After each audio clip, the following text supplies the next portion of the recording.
everyone. Are you a warrior or a warrior? A warrior or a warrior? Things are not familiar. Sometimes we encounter the things that are not familiar to us, things that we are used to. Not totally encounter those things. So we have to determine we live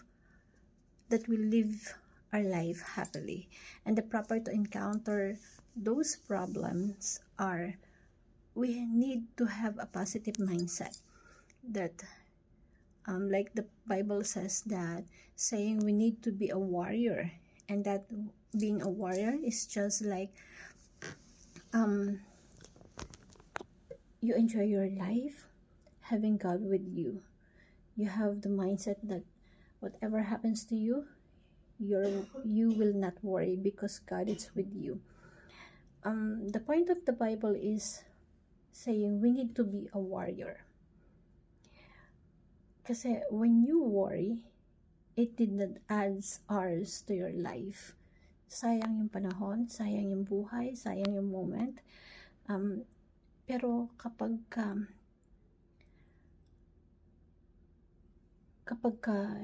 you become a warrior na handang lumaban, not too much worry, makikita mo yung opportunity, yung blessings, and you appreciating the blessings of God given to you.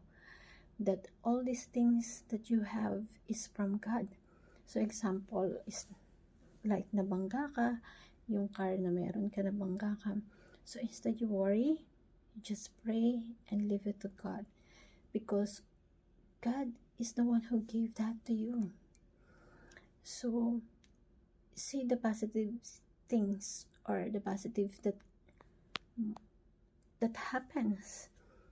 Don't forget that God is the one who is there, give to you everything. So you have nothing to worry about.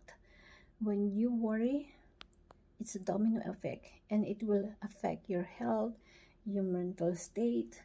So let's learn to be appreciative and to go on our life. Marami tayong mga bagay na dapat ipagpasalamat rather than mag-worry. So piliin natin ang lumaban na kasama ang ating Panginoon kaysa mag-worry tayo. Lalo na pag alam natin na may Diyos na handang ipagtanggol tayo at ipaglaban tayo sa mga bagay na na-encounter natin sa buhay natin na problem. So, be a warrior, not a warrior. God bless and good day.